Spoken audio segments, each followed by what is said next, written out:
Welcome to easy learning 700। ये MGT502 organisational behaviour की short lecture series का 39th lecture है। So the challenges of organisational change. जो challenges आते हैं ऑर्गेनाइजेशनल चेंज में, वो टारगेट फॉर चेंज। अब यानी आपने किसको टारगेट करना है, किसको चेंज करना चाहते हैं? टास्क को, लोगों को, कल्चर को, टेक्नोलॉजी को या स्ट्रक्चर। तो एक टारगेट सेट करना होता है।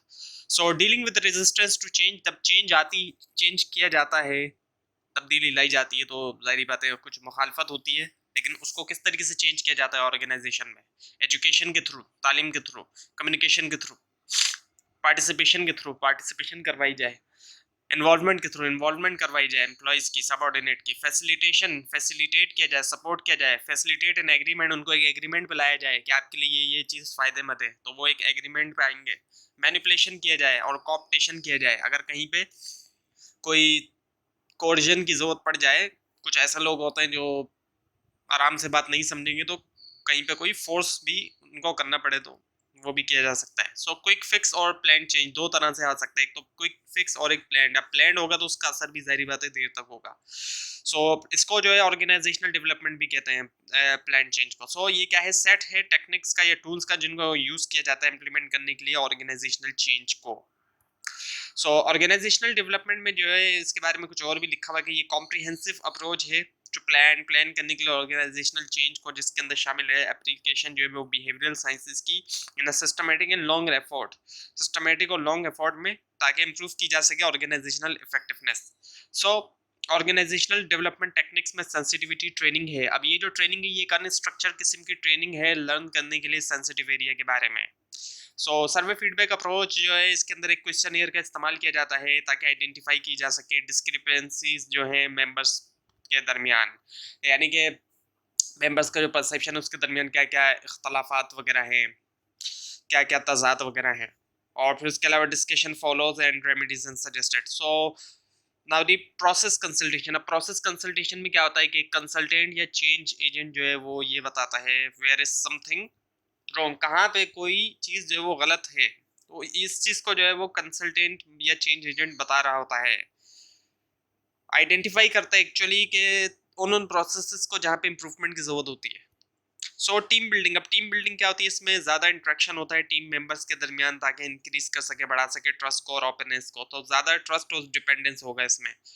टीम बिल्डिंग एक्टिविटीज़ में गोल और प्रायोरिटी सेटिंग होती है, गोल और प्रायोरिटी को सेट करना, डेवलप करना इंटरपर्सनल रिलेशंस को, और role analysis to each members role and responsibilities, यानी कि एनालिसिस करना हर मेंबर के रोल का और उनकी रिस्पॉन्सिबिलिटी का, और टीम प्रोसेस का भी एनालिसिस करना। Inter group development. अब ये क्या है? ओडी एफर्ट्स हैं ये टू चेंज करने के लिए एटीट्यूड्स को, स्टेरियोटाइप्स को, परसेप्शन को that group have of each other, यानी जो ग्रुप्स की आपस में एक दूसरे के बारे में जो भी राय है, एटीट्यूड है, जो भी ख्यालात वगैरह हैं, उनको जो है जाहिर बात है चेंज करने के लिए जो एफर्ट की जाती हैं, तो वो इसमें होती हैं। Inter group problem solving. अब वो क्या है? इसमें जो है ग्रुप इंडिपेंडेंटली सॉल्व जो है वो problem, list of perception, independently तौर पे ग्रुप जो है वो डेवलप करता है लिस्ट जो है वो परसेप्शंस की, ख्यालात की। उसके बाद शेयर एंड डिस्कस लिस्ट, और फिर शेयर और डिस्कस की जाती है लिस्ट को। And look for the causes of misperception, जो जो भी कॉजेज होते हैं मिसपरसेप्शन के, उनको देखा जाता है। And work to develop integrative solution, यानी कि इत्तेहाद के जरिए सोल्यूशन निकाला जाता है, काम किया जाता है। Appreciative inquiry. सो इसके अंदर क्या होता है कि आइडेंटिफाई किया जाता है यूनिक क्वालिटीज़ को और स्पेशल स्ट्रेंथ्स को एक ऑर्गेनाइजेशन की, जो भी यूनिक एक मुनफरिद किस्म की क्वालिटीज़ हैं और जो ख़ास स्ट्रेंथ्स है ऑर्गेनाइजेशन की, जिसको बिल्ड किया जा सकता है, which can be build on to improve performance.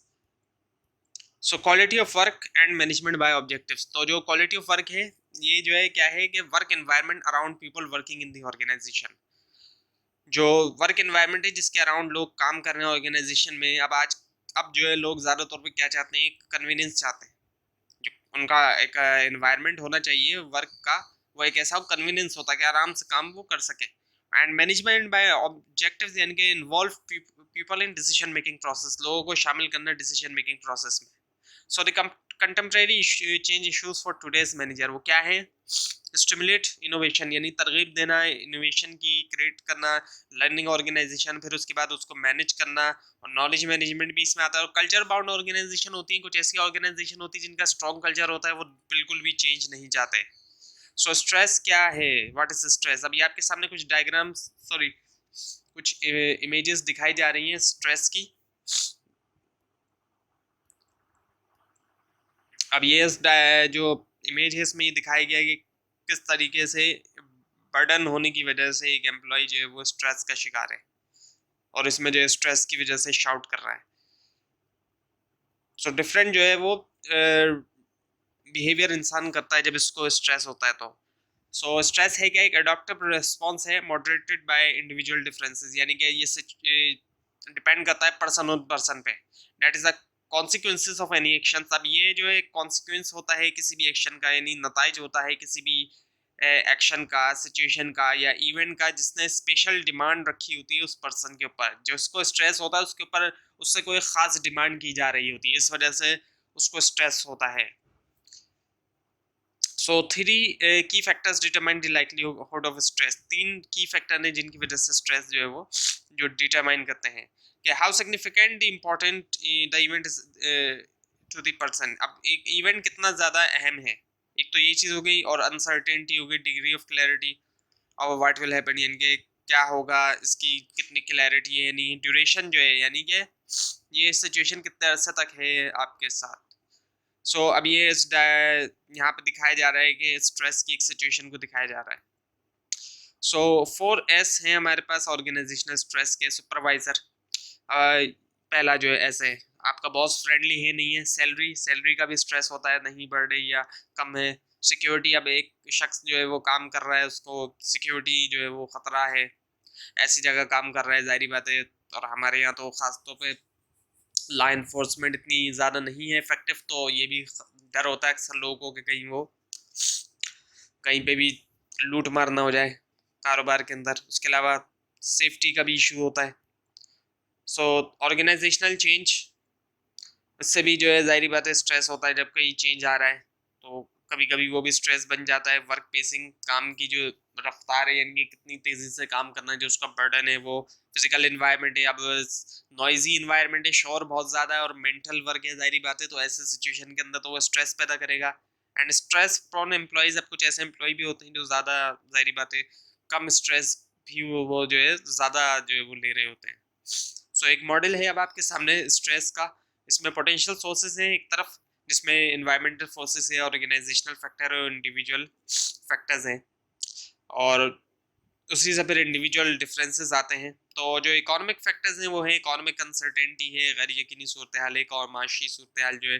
Political uncertainty है, सियासी तौर पे कोई गैर यकीनी सूरत हाल है। और टेक्नोलॉजिकल अनसर्टेनिटी, यानी कि टेक्नोलॉजी के अंदर भी गैर यकीनी सूरत हाल है, कोई भी ऐसी चेंजेस आ सकती है। ऑर्गेनाइजेशनल फैक्टर्स हैं, टास्क डिमांड, जो टास्क की डिमांड है, रोल की डिमांड है, इंटरपर्सनल डिमांड है, ऑर्गेनाइजेशनल स्ट्रक्चर है जो ऑर्गेनाइजेशन का, ऑर्गेनाइजेशनल लीडरशिप, जो लीडरशिप है ऑर्गेनाइजेशन में, एंड ऑर्गेनाइजेशन लाइफ स्टेज, जो ऑर्गेनाइजेशन का लाइफ स्टेज कौन सा है, स्टार्ट हुई है अभी नई नई या फिर पुरानी हो गई है और बिल्कुल लॉस की तरफ आ चुकी है, तो ये है। और जाहिर बात है इंडिविजुअल फैक्टर्स भी होते हैं, जैसे कि फैमिली प्रॉब्लम है, अब किसी की फैमिली में प्रॉब्लम चल रहा है तो जाहिर बात है उसका असर काम पे भी आएगा। इकोनॉमिक प्रॉब्लम्स है, माशी तौर पे एक शख्स की बुरे हाल चल रहा है और उसकी अपनी पर्सनैलिटी से भी फ़र्क पड़ता है। तो इन्हीं सबसे फिर आता है इंडिविजुअल डिफरेंसेस, परसेप्शन आता है, जो उसके ख्यालात होते हैं, जॉब एक्सपीरियंस आता है, सोशल सपोर्ट कैसी है, belief in locus of control. अब लोकस ऑफ कंट्रोल इंटरनल है एक्सटर्नल है। इंटरनल होगा तो जाहिर बात है अपने आप पे ज़्यादा यकीन होगा अपने आप पर, और एक्सटर्नल होगा तो फिर दूसरों के ऊपर ज़्यादा डिपेंड करेगा। हॉस्टिलिटी, मुखालफत कितनी हो रही है, तो ये तमाम चीज़ें होती हैं। उसके बाद जाके फिर एक एक्सपीरियंस करता है एम्प्लॉय स्ट्रेस को, और फिर कॉन्सिक्वेंसेज आते हैं, नताइज आते हैं, जैसे कि फिजिकल सिम्टम्स है, हेडेक है, सर में दर्द होना, हाई ब्लड प्रेशर भी हो सकता है, हार्ट डिजीज भी हो सकते हैं, यानी कि दिल की अमराज वगैरह। साइकोलॉजिकल सिम्टम्स भी आते हैं, एंजाइटी हो सकती है, डिप्रेशन का शिकार हो सकता है, जॉब सेटिस्फेक्शन के अंदर कमी आ सकती है, बिहेवियरल सिम्टम भी आ सकते हैं, जैसे प्रोडक्टिविटी है उसके अंदर कमी आ सकती है, एब्सेंटिज्म, एब्सेंट रहने लग जाए, या फिर टर्नओवर, यानी कि जॉब छोड़ के चला जाए। सो क्या स्ट्रेस अच्छा है या बुरा है? पॉजिटिव या नेगेटिव स्ट्रेस। स्ट्रेस जो है वो न्यूट्रल चीज़ है, अच्छी या बुरी दोनों हो सकती है। ये कुछ स्ट्रेसफुल एक्टिविटीज़ हैं जैसे एरोबिक एक्सरसाइज वगैरह, इससे क्या होता है कि एक शख्स की काबिलियत में इजाफा हो जाता है कि वो मैनेज कर सके स्ट्रेसफुल डिमांड्स को या सिचुएशन को, और स्ट्रेस जो है वो प्रोवाइड करता है नीडेड जो है वो एनर्जी बूस्ट, जो एनर्जी ज़रूरत होती है वो प्रोवाइड करता है। और नेगेटिव स्ट्रेस कहाँ से आता है? प्रोलॉन्ग एक्टिवेशन से आता है स्ट्रेस रिस्पॉन्स, यानी कि बहुत लंबी जो है वो तब, और mismanagement of energy induced by the response. So relationship between the jobs and job and job performance and stress.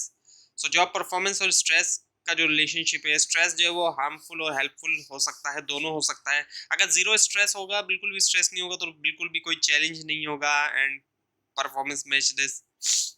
As stress increase और दस परफॉर्मेंस, अब जब स्ट्रेस बढ़ता है तो परफॉर्मेंस भी बढ़ती है अंटिल प्लेटो अकर्स, यानी कि एक खास पॉइंट तक, एक खास लेवल तक परफॉर्मेंस भी बढ़ती है जब स्ट्रेस होता है, लेकिन फिर उससे ज़्यादा नहीं, फिर उसके बाद तो फिर गिर जाती है। Over this limit performance decline, भाई वही बात कि जब वो लिमिट क्रॉस कर जाता है एक लिमिट, तो उसके बाद फिर परफॉर्मेंस गिर भी जाती है। सो हर पर्सन का जो है वो डिफरेंट थ्रेशोल्ड होता है। सो अब यही चीज़ दिखाई जा रही है कि स्ट्रेस जैसे जैसे कम था, बिल्कुल ही नहीं था स्ट्रेस, परफॉर्मेंस लो थी, जैसे जैसे स्ट्रेस बढ़ा एक खास हद तक परफॉर्मेंस बढ़ती है, और फिर उसके बाद और ज़रूरत से ज़्यादा जब स्ट्रेस बढ़ जाता है तो फिर परफॉर्मेंस गिरती जाती है। तो यानी एक खास हद तक स्ट्रेस होना चाहिए, लेकिन उससे ज़्यादा नहीं, उससे ज़्यादा होगा तो फिर परफॉर्मेंस गिर जाएगी। सो यूस्ट्रेस और डिस्ट्रेस कहा गया है।